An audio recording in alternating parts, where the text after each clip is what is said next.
Quit looking at me! Welcome back to Let's Play The Legend of Zelda, A Link to the Past.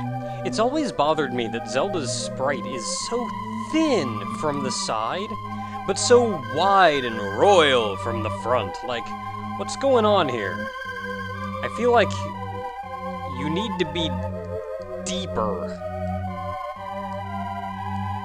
Oh well.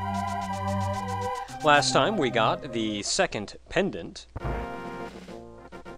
and which means today I can pick up a rock. No, it means today we can actually go forth and try to get our third pendant. Now, technically, we could have gotten this pendant as soon as we had the mitt from the previous dungeon, so you could have left if you wanted to. It's kind of fun to, like, go up here and get the thing. But this rock is, like, right here in your way.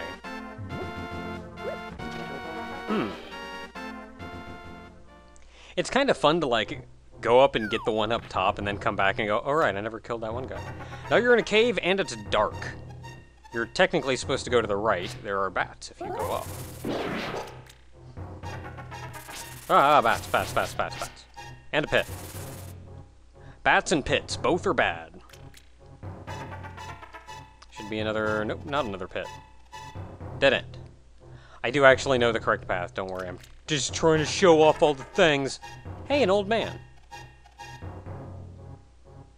And another pit. That's probably the same pit. I'm sure it'll all be fine. So this dude's lost.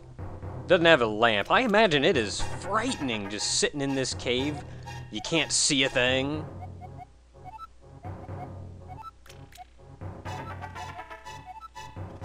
Okay, so don't go up there. Now, he said turn right here, so I always thought that meant like, oh, you go this way. Oh, bats! No, really, he means, like, at here, you could go left, but instead, you go right around the pit. If there's up here, there's a little bit where it says, hey, there's heart in a bottle. Hey, there's heart in a bottle. That's gonna be frightening up here, though. Just, like, all dark in the cave, can't see a thing. Groping around for the walls, hoping you don't fall in a pit. Now, apparently he has a daughter who is one of the various maidens who was captured. So that's pretty great. And we're free! And these stupid moles!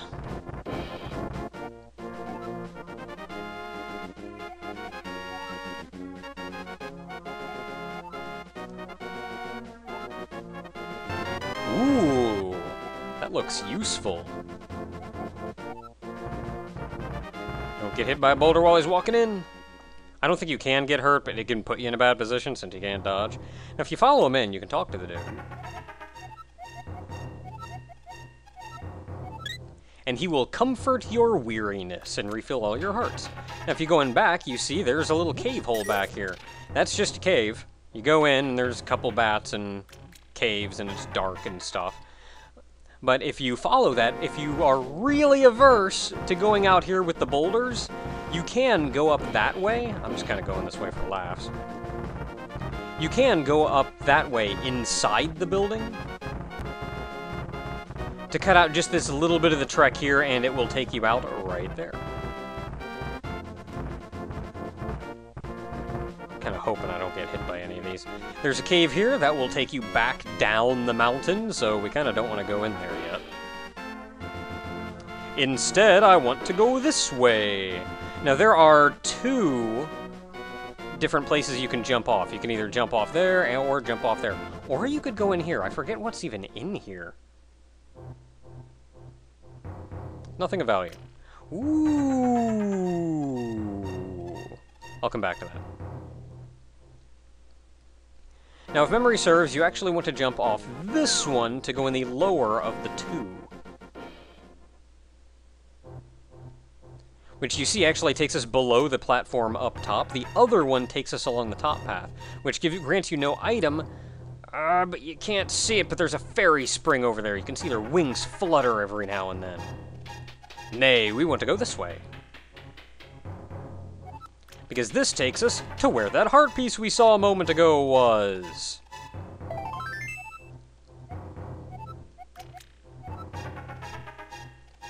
Okay, whatever, old man.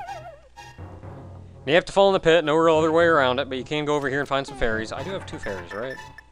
Yes, I do. So I will eat them myself. The way the fairies are portrayed in this game is a very standard way of portraying fairies.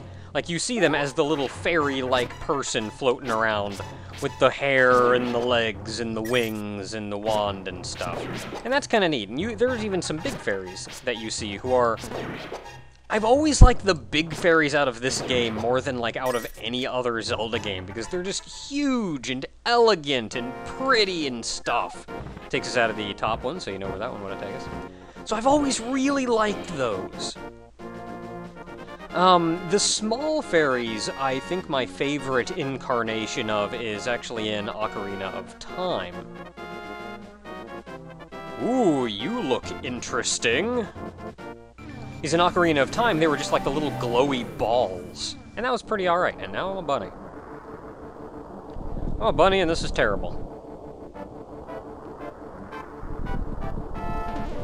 Hey you, what's going on? Why am I a bunny?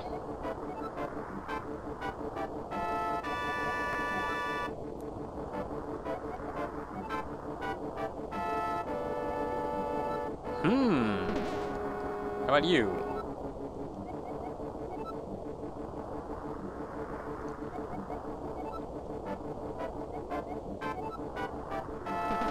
Ah, so that means that this world is technically the sacred realm where the Triforce was held.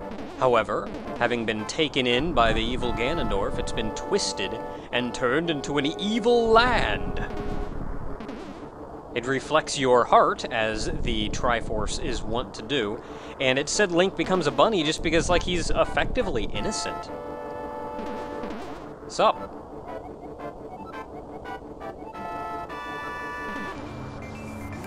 So you can use the magic mirror to make your way back to the light world, which takes you on top of this.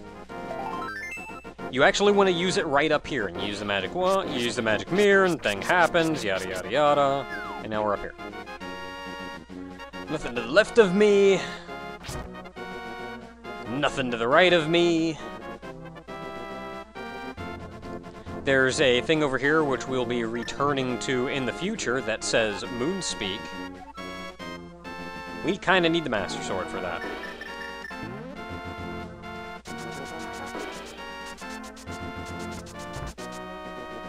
Ah, but this is the Tower of Hera, where the final of the medallions is hidden. Now we get to have some fun. I'm gonna go this way first. This is easily the largest dungeon that you've had to go into thus far. Okay, so I got a key. Now I just gotta use it.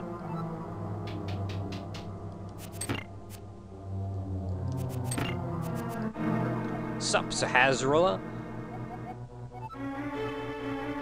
And that's an important piece of advice. If you use the magic mirror, you can actually teleport out of a dungeon. It'll take you to the entrance of the dungeon. So if you ever get lost or stuck or whatever, you can just kind of do that.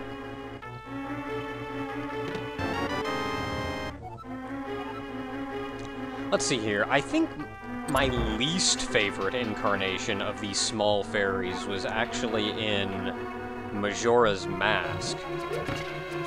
Yeah, that sounds useful. Also, there are now tiles. We've been through a couple rooms with these before. Now we're actually forced to deal with them. You can stab them, you can dodge them, you can do whatever.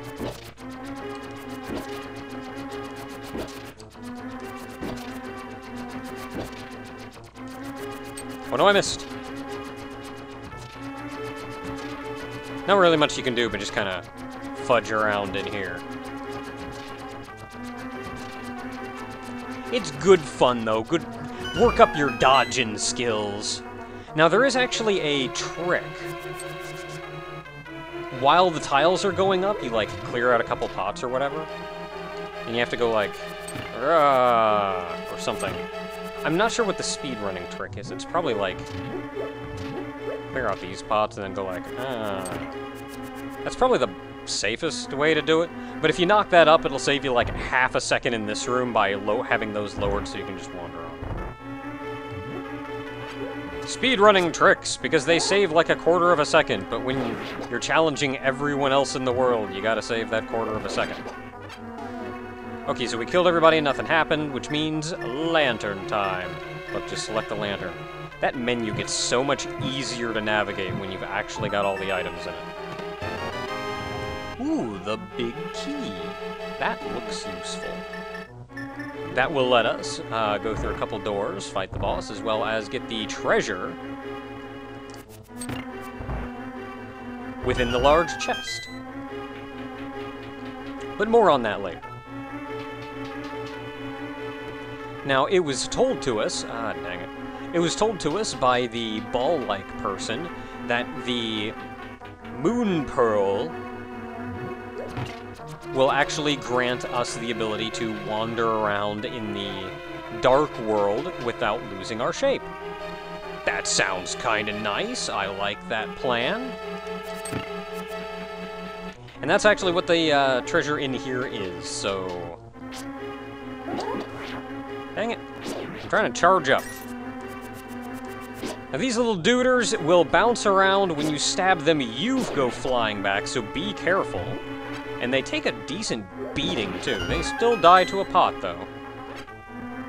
I think there's like one enemy in the game that doesn't die to a pot. Now you see the holes in the ground here. You can see like the tile-like texture below them. Note how it is vaguely similar to the texture on the floor here. That means there's a floor down there. If you jump down that pit, you'll actually land on a lower floor. Laters. I'm just gonna weave on by all of you and completely miss that and fall through. So that was pretty alright. And I gotta go down here.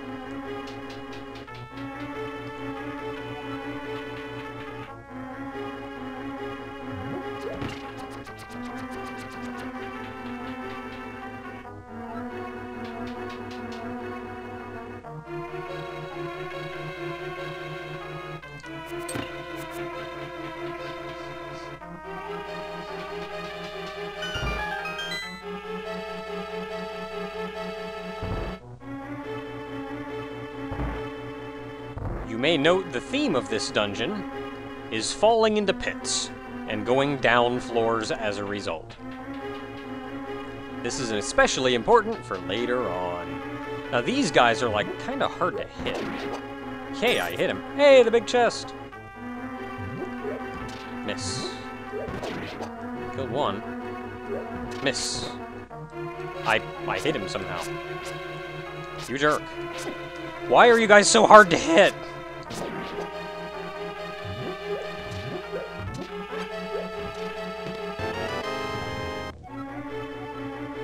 Now, you'll notice there are these this open space here, and these little star things. When you step on one, it moves the space between, or it moves where the hole is. So it's like, hey, now the hole's over there. And now it's back, so why can't we get to that? More on that later.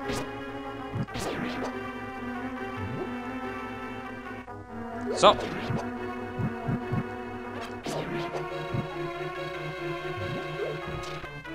Now when we go up another floor here, a couple interesting things to note. First of all, there's a whole lot of bouncy guys, kinda everywhere. Various holes you can drop down, so things will happen there. If you hit the switch, the holes will move around, but you can drop down this hole, just in case you're hurting for life. And I didn't know that all these pots were bottomless, and you could look down and just see the floor below. That's kind of interesting. You can come down here and find some fairies. Fairy. Teleporter to take you right back up. And then, if we go through this door right here, this will take us to the boss room. Moldorm. Affectionately referred to as Trolldorm. Since he's a layer below you, you can't hurt him, no matter what. You can, even if you, like, lure him to the side that you're on, you cannot hurt him, period. Like, grab a bomb, throw it down there, doesn't matter. You can't hurt him until you jump down there with him. Note that there is an open wall, which means you can fall. If you fall, he regains all his health and you have to climb your sorry butt back up. So ain't that wonderful?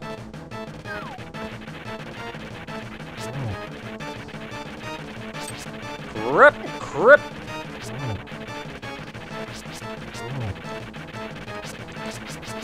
No, no, no, no, no!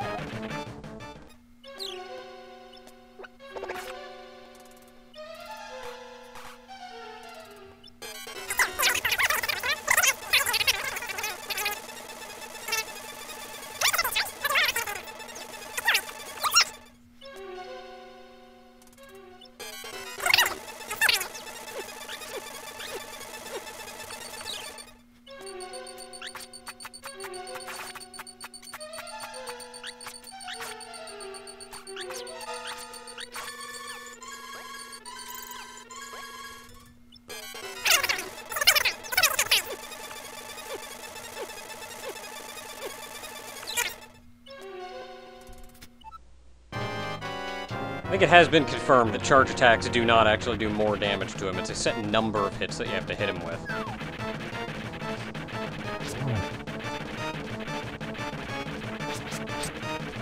You jerk! You want to get away from the hole?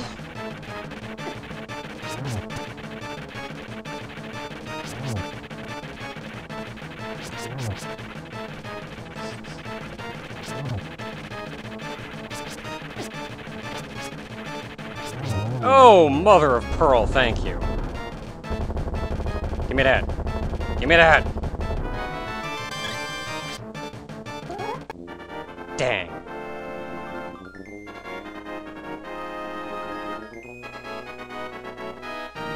I didn't let off the button soon enough, or I would have got a nifty twirl.